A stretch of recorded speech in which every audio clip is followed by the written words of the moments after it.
Cambios, importantes cambios en la vida cotidiana de todos. El laburo, las compras, el alquiler, los remedios o cambiar el auto. Desde hoy, ¿qué y cómo cambia?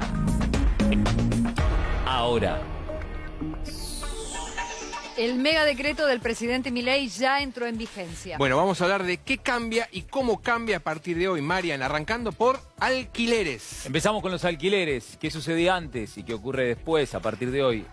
Alquileres. Antes tenías contratos en pesos, por ley. Además, los contratos tenían una duración de 3 años. Y además, los aumentos eran semestrales en función del coeficiente de casa propia. Ese era el coeficiente que se tomaba para medir el aumento. Y ahora, ¿qué sucede? A partir de hoy, cualquier tipo de moneda, el que tenés que arreglar con el dueño del departamento, en el caso de que seas inquilino, la actualización va a ser convenida entre las partes, esto es absolutamente libre, y sin inscripción en la AFIP. Ya no va a ser obligatorio que te inscribas en la AFIP. ¿Qué va a pasar con los remedios? Bueno, los remedios es otro de los capítulos importantes a partir de hoy, pero vamos a contarte qué sucedía antes. La receta era de papel, se archivaba, también la orden se hacía con un genérico más una sugerencia de la marca por parte del médico al paciente. Sin embargo, a partir de hoy la receta deberá ser electrónica y a través de plataformas de teleasistencia se daría esa receta digital. Hay tiempo igual hasta el 1 de julio del año 2024. Esto es una información importante que tienen que tener en cuenta los médicos. Y además la orden va a ir con el genérico sin la sugerencia de la marca.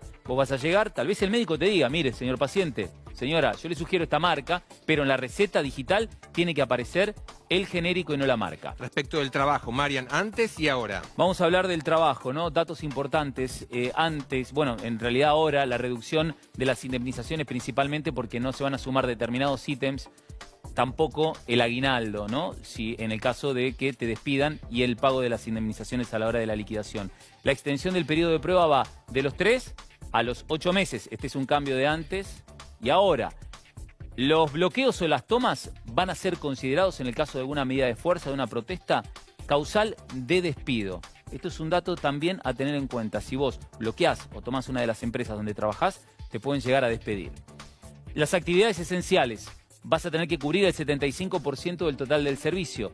En el caso de aquellas actividades que sean consideradas de importancia trascendental, tendrás que cubrir el 50% del servicio. Aquí entran, para tener una noción, aduaneros, migraciones y docentes, es una actividad esencial. En el caso de la importancia trascendental del servicio que brindás, se involucra a la producción de medicamentos, transporte y a la industria alimenticia, entre otros rubros. ¿Qué va a pasar con los sueldos? Con los sueldos, atención con los sueldos, los recibos de sueldo. Vamos a tener que acostumbrarnos de vernos de una forma distinta, porque antes vos encontrabas el detalle de descuentos y aportes de las obras sociales. Eso era antes. Ahora no vas a encontrar el detalle de esos descuentos. No lo vas a encontrar. Los aportes periódicos van a tener que aparecer y en el caso de las contribuciones, sí o sí, vos vas a ver reflejado en tu recibo de sueldo las contribuciones que el empleador está haciendo al Estado. Esto es lo más importante que vos vas a notar, el cambio en el recibo de sueldo a partir del próximo mes. Importante hablar ahora de las prepagas, Marian. Uy, sí, también cuestiones vinculadas a las obras sociales y a las prepagas, porque las prepagas antes vos estaban reguladas, tenías un tope de aumento, había aranceles mínimos, los contratos estaban regulados y los aportes se hacían a través de la obra social. Es decir, vos, si tenías una prepaga, el aporte lo hacía el empleador a través de la obra social se quedaba con una comisión e iba directamente a la empresa de medicina prepaga de tu preferencia. Ahora, ¿qué ocurre a partir de hoy? Sin restricciones de precios, las prepagas ya lo habrás notado, si tenés una, te habrá llegado un correo electrónico anunciándote el aumento que es de un promedio del 40%. Y el aporte va a ser directo, ya no va a pasar por las obras sociales y esto sin lugar a dudas ha generado un roce muy importante entre los gremios y el gobierno que tomó la decisión. Contanos qué va a pasar con góndolas. Bueno, nos vamos al supermercado. ¿Qué ocurría antes? Teníamos una ley de góndolas que establecía un 30% del espacio y un producto por proveedor, que además tenías que tener 5 proveedores diferentes en esa góndola en función del rubro que estabas ofreciendo de productos y que el 25% del espacio de esas góndolas estaba destinado a las pequeñas y medianas empresas. Esto ocurría antes con la ley de góndolas. Se derogó la ley de góndolas y ahora hay libertad de exhibición, señalización y ofertas. Es decir, las marcas van a negociar directamente, las empresas, con los supermercadistas para definir cómo va a ser la composición de esa góndola. Importante destacarlo, todo esto ya está vigente a partir del día de hoy, incluyendo lo del registro automotor, Marian. Otro de los puntos polémicos, ¿no?, a tener en cuenta. Fíjate lo que ocurría antes con el registro automotor. Los trámites eran presenciales. Ese es el primer punto. Vos tenías que hacer una presentación del informe de dominio.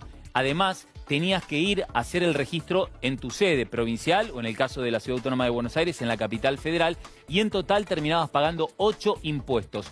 ¿Qué ocurre a partir de este día, de este viernes? El trámite va a ser digital, ya no lo vas a tener que hacer de forma presencial.